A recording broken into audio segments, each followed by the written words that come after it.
see the title of this video. It's Hot Boxing with Terrell. We back again with another reaction video, man. Make sure y'all like and subscribe and hit that bell. Other than that, let's get straight into this video, man.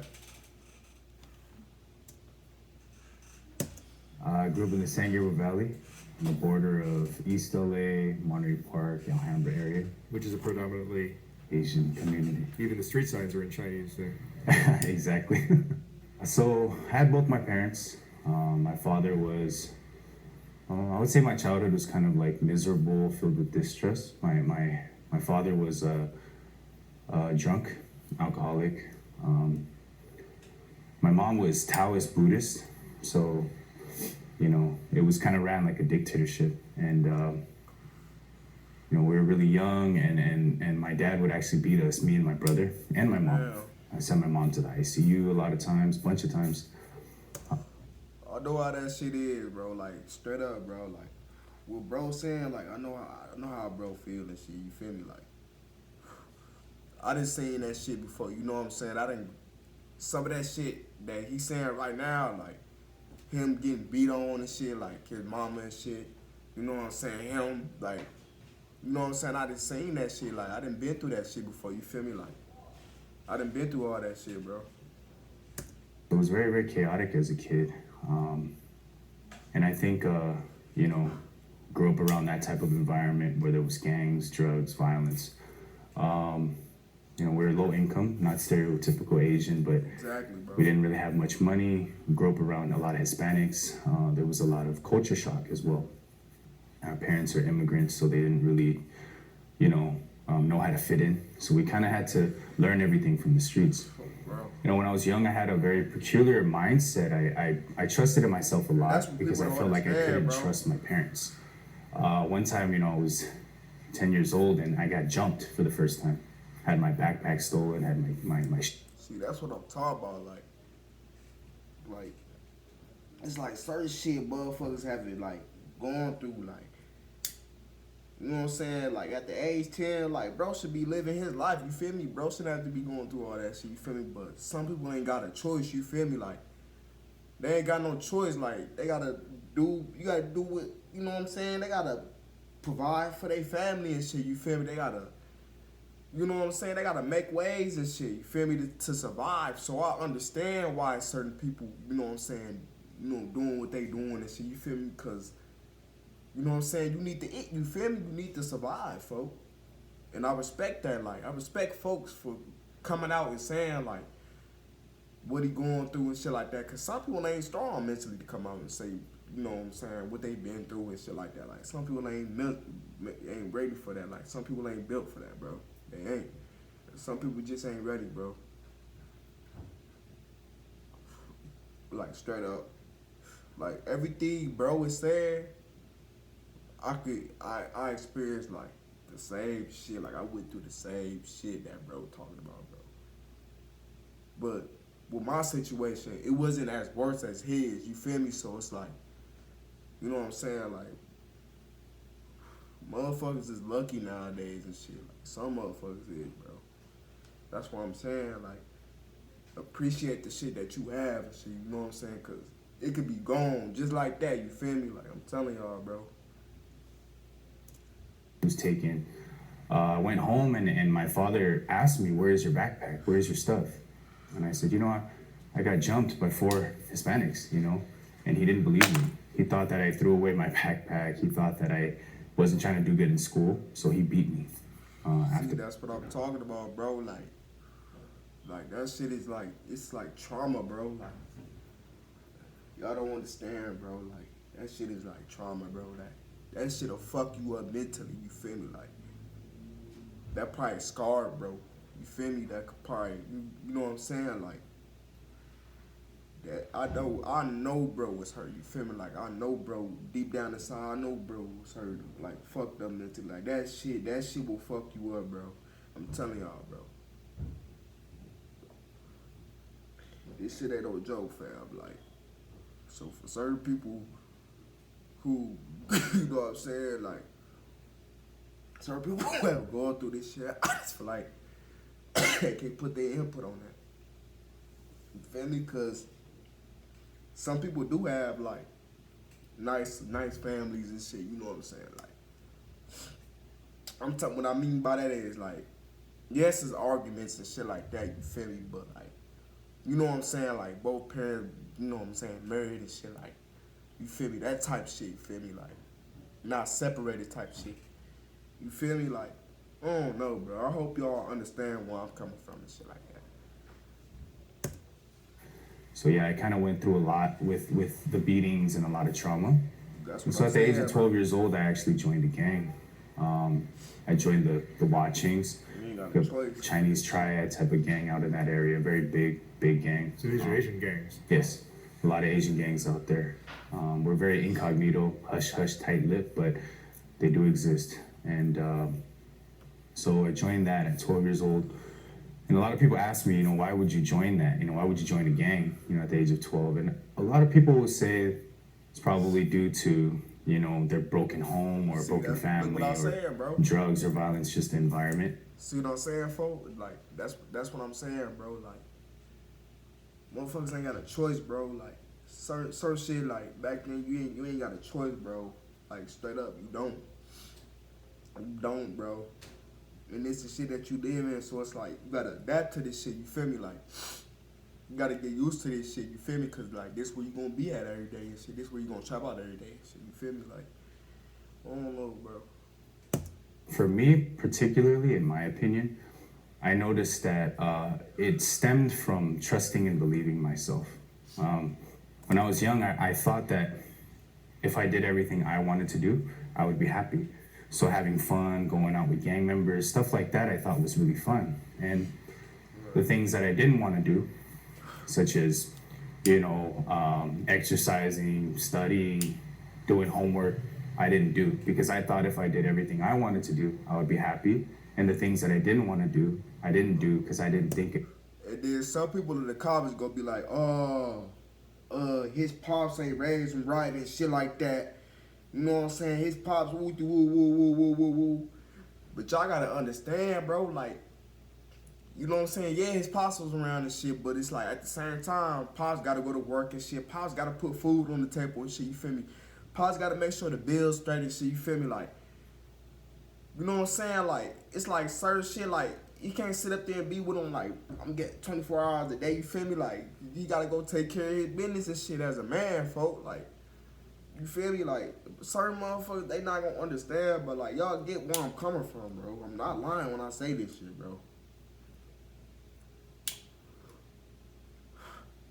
Like, it's not that his pops didn't want to be around and shit. It's just like, you know what I'm saying? Like, motherfuckers gotta eat and shit. You feel me? Like, you know what I'm saying? It get hard and shit. You feel me? Like, I don't know, folks. Like, I don't know, folks. Make me happy.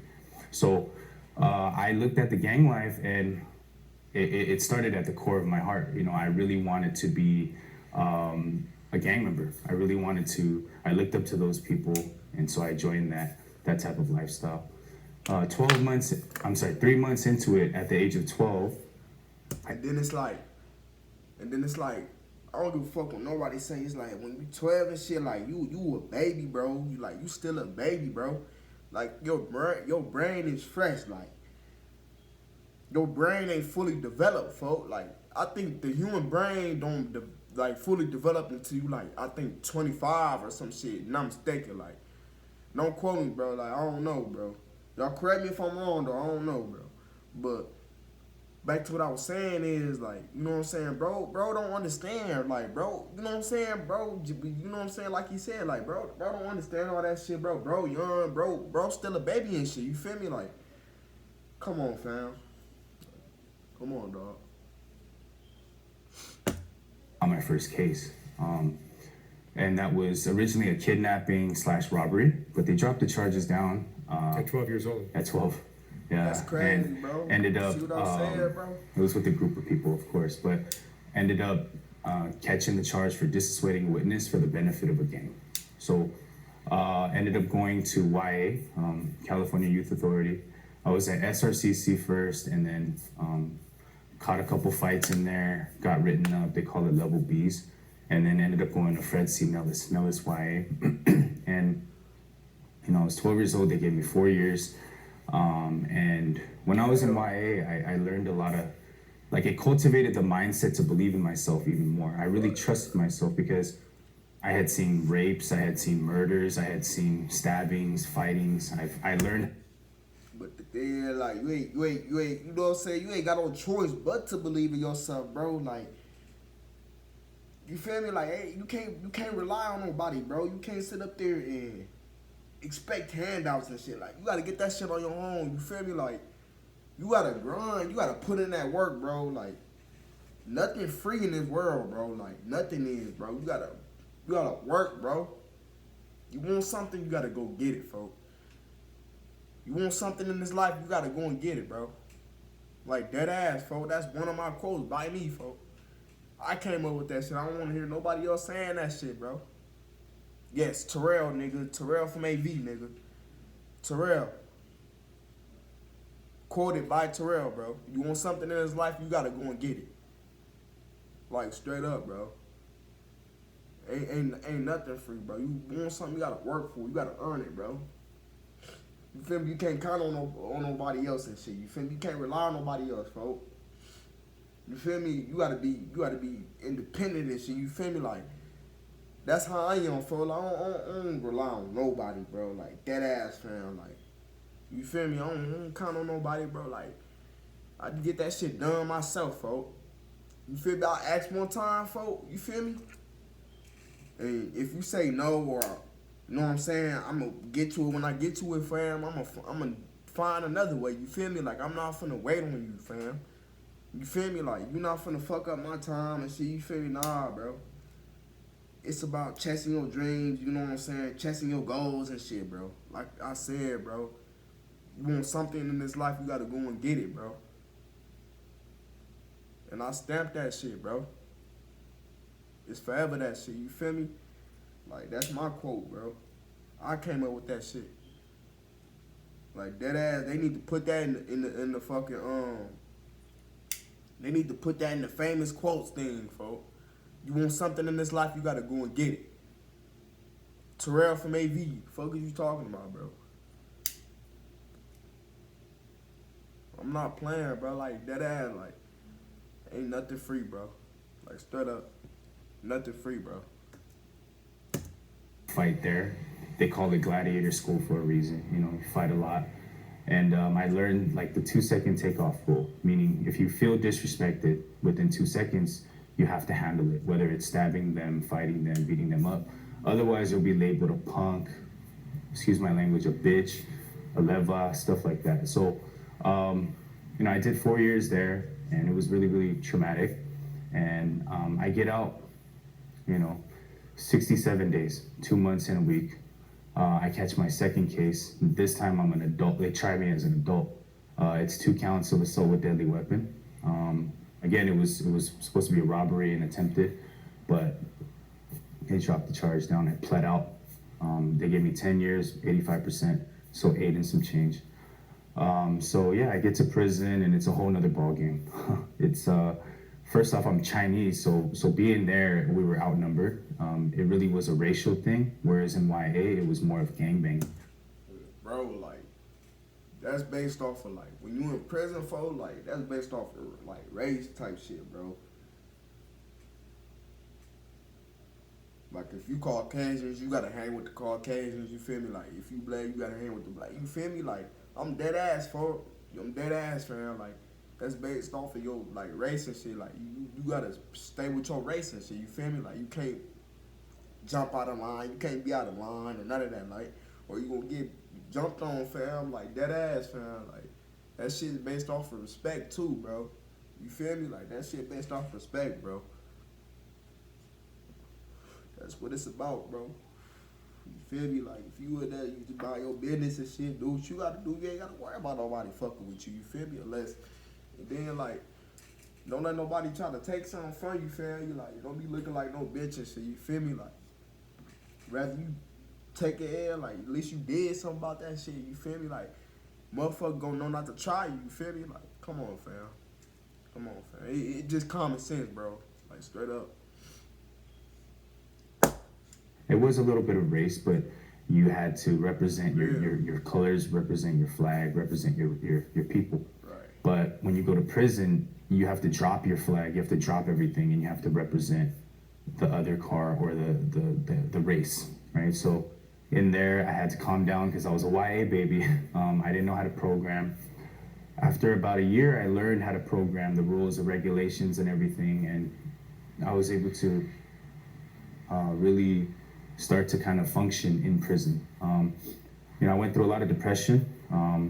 So I had seen some counselors in there, just being honest. Like I was able to get my GED. I was able to get anger management, counseling, That's what's and up. everything looked on the up. But there was one thing that I really couldn't get rid of, and it was this emptiness and this void I had felt inside of my heart.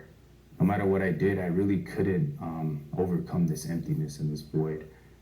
And it didn't matter what I did. I just always felt this sadness and feeling inadequate as a human being. And so, some of the older homies, the people in there, the people who kind of like represent us, we usually look to them for advice. So one of the older guys, some old Chinese dude, he's like, bro, you should start reading, and working out and kind of get your mind off of things, because he noticed that I was kind of like an overthinker. And so I started reading. I read the Quran in there front to back 3 times, read the Bible in there front to back 2 times.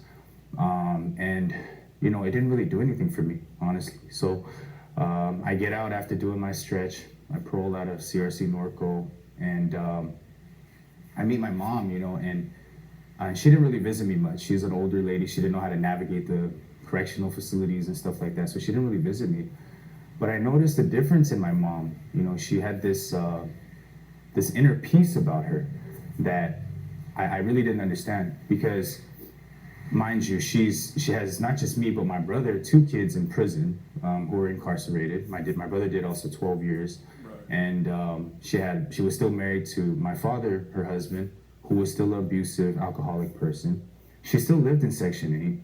She still had all that trauma and stuff like that, but she had no circumstances to be happy. But I realized that she was happier than I was, and so I asked my mom, why are you so happy? What changed? And then she mentioned church. And at that time, honestly, it's like I rolled up the windows in the car. I was like, I'm not trying to hear about that, Mom. I don't believe in God. We were raised Buddhist. I'm good. So she said, fair enough. She didn't push. She didn't say anything. She just let me be. So as I got out, I had that heart that I wanted to still do better and do good. I had lived my whole life doing bad things and following myself, trusting myself.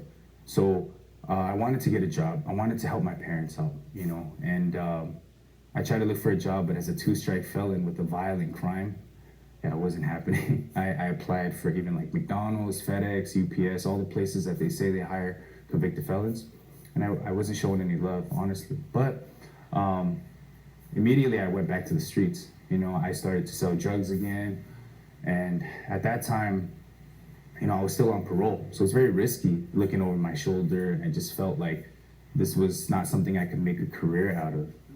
And so, I devised this plan to actually rob a drug dealer, because my thinking at the time was, if I'm selling all these drugs, it's risky, but if I just rob someone who sells all the drugs, then I would inherit and gain a lot of money. So it was me and a friend of mine. He was like my road dog. And I told him, hey bro, let's rob this dude. He's a well-known drug dealer in our area. Anyway, I told him I was gonna go to the right of the car. He was gonna go to the left of the car. And when I stepped to go to the right of the car, my friend stepped in front of me. So naturally I went to the left of the car. As I'm walking up on the driver's side of the car, I hear 3 gunshots, and when it rang out, I actually assumed initially that it was my friend who shot the dude. I was like, damn, you didn't even give him a chance. Well, whatever, it is what it is. We'll roll with the punches. We're very cold like that. But actually the car sped off, and I realized it was my friend that had gotten shot. And he was just laying there. I remember vividly, like, the sounds, the noise that he was making, and See, bro, like, that's why you don't walk up on nobody's car, fam. Like, I don't give a fuck who it is, fam. You don't know what nobody got, bro. Like, that's kind of your homie fault, bro. Like, he got himself. That's his fault. Like, that ass, fam. Like, straight up. That's your homie fault. Y'all had no business trying to, you know what I'm saying, walk up to somebody's car trying to rob him and shit, bro. That's what he get for. You don't do that shit, bro. He was dying. And there I'm holding him and he died in my arms, bro. you know, and yeah, so every time I think about that, I get a little emotional, but, you know, that moment was very pivotal in my life because I had thought about it, like that was supposed to be me. Actually, if I went to the right of the car, I probably wouldn't be here today. So, you know, as I seen that, I started to really think in my life, like I could feel death around the corner. You know, it didn't matter what I would do. I felt like my time, I was on borrowed time. I felt like I was gonna die soon. And 3 days after that, I had received a letter from one of my friends, just a childhood friend. He grew up with us in the projects in Section 8. He gave me a letter that was really eerie. You know, he was like, you know, think about me when I'm gone and just saying these types of things. And 3 days after that, I find out that he had committed suicide in jail. So there was death all around me, and I was feeling that, you know, it was creeping up on me. See, bro, like, that's what I'm talking about, bro. Like, that shit is like, that shit fucks with you mentally, like, that ass found, like, that shit ain't no joke, bro. That shit fucks with you mentally, bro. Like, that ass. And, you know, miraculously, my mom actually, a couple days after these incidents had happened, her car had broken down. And she was like, hey, Johnny, like, I need you to take me to church. You know, she's a translator. She was very, like, involved at the time. And so I said, yeah, there's no harm in that. You know, I want to help mom out. You know, I didn't spend all my life, you know, being bad to her. So I wanted to treat her well. So I took her to the church. But I told her very specifically, I don't want to be evangelized. I don't want to talk to the pastor. And so when I get there, I remember this pastor runs out and he's like, hey, Johnny, you know, good to see you. And why don't you come on in for some food, you know? And they had made like some black bean noodles. And that's actually my favorite dish. You know, I love eating black bean noodles. For those Asian Sundong people out there who know what I'm talking about, it's like a delicacy for us. You know, I grew up eating that stuff. So I was like, what's the harm in eating? You know, but I told the pastor, I don't want to hear about God. I don't believe in God. I'm Buddhist, et cetera, et cetera. So we get there and I remember he sits down and after we finish eating, he asks me two questions that really kind of shocked me. You know, he said, are you a sinner? And do you know what sin is? And at that time I felt a little angry, to be honest, because I felt like that was a loaded question. Like, who's not a sinner? You know, we're all born imperfect. We're all flawed as human beings. We've all made, you know, bad decisions in our life and stuff like that. So I kind of got mad and I told him, yeah, of course. And he said, so what do you think about sin? And I said, well, sin is when you do something bad and then, you know, you go against God or you know, shoot people, stab people, you know, lie to people. That's a sin. And he said, not so. And that was the first time that it kind of like, he shook my world upside down. I was like, what do you mean? You know, this is kind of weird because that's what I always learned. Even though I wasn't Christian, Catholic or anything like that, I knew that doing bad things is a no-no. You know, you don't do that. But he explained to me that sin was actually twofold. The first thing is it's trusting yourself above the word of God. So trusting yourself more than God, that's what sin is. And number two, it was inheritance. So he explained to me the analogy of you're Chinese, you didn't choose to be Chinese, you're born that way. Your father was Chinese, his father was Chinese, etc. It was passed down. Likewise with sin, it wasn't that you did anything wrong, but your father, you know, Adam was evil, he was sinful, and then it passed down to us. So we were born as sinners. And at that time, it really made sense to me because my son, you know, he was like 4 years old at the time. And, you know, I always taught him well, you know, hey, don't follow the way that daddy went, you know, like be good, respect your elders, et cetera, et cetera. Never taught him how to lie, steal, or do anything like that. But at the age of 4, you know, he loved eating gummy bears. And I remember like he would always want gummy bears. If he could just live off of gummy bears, he would do it. But with the veggies, you know, I told him you have to eat veggies first and then you can eat some gummy bears. But I would see him trying to hide the veggies, trying to take it to the little potty and throwing it in there. And, you know, who taught him that, you know? And he even got to a point where he would steal the gummy bears. He would scoot the little stool over, climb on top, reach at the top of the cabinet, pull out the gummy bears. And I caught him red-handed. I'm like, what are you doing one day? And he was like, nothing, Dad, nothing, you know? So who taught him that? I never taught him any of that evil stuff, but it was part of him. And it was something that was actually normal for him, for kids to rebel. And then he used the analogy of an apple tree, which really put it in perspective. He said, when you look at the seeds of an apple, where are the apples? But if you plant it, as it grows, it'll only produce apples. No matter how hard it tries, it cannot produce oranges or mangoes. Likewise, when you look at a baby, where's the sin? It's very cute, it's loving, but as it grows, as it matures, all you see is sin. They start to, you know, lie, they start to cheat, steal, they can even murder, you know? And so when I saw that, it really made a lot of sense to me as a person. And I was able to see that, oh, we're just being normal. I ain't gonna lie, bro just taught me something today, like I never knew that shit. Like, bro taught me something today, bro. Like, straight up. Bro speaking facts. Like, dead ass. Shout out Johnny, though. It's not that I did bad things and then I became a sinner. No, I was born flawed. I was born imperfect. And he had mentioned, you're an imperfect person trying to produce perfect results. Of course you're gonna fall short. So that's why I had emptiness and depression and loneliness inside of my heart, because he was showing me that it wasn't these surface level things, but it was at the core of the heart, because everything is rooted in the heart, right? Everything came from the center. So I was trying to basically put a band-aid, like, oh, I had anger, so I take anger management. No, if you peel back the layers of an onion, you'll realize that you'll get to the root of it, which was sin produces everything.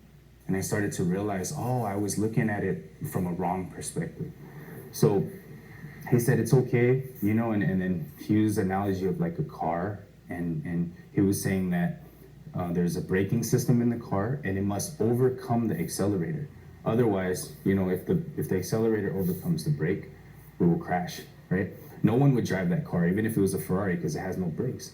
Likewise, we're people who need to have self-control. If we don't have self-control and our desires are like the accelerator, if it keeps going, I want to do drugs, I want to make money, then if you don't manage that, you'll crash out in life and you'll live miserably. And when he was saying these things, it was hitting me in the core of my heart. Like, wow, this guy knows me, but I just met him. And I really didn't understand how he knew me through and through, you know?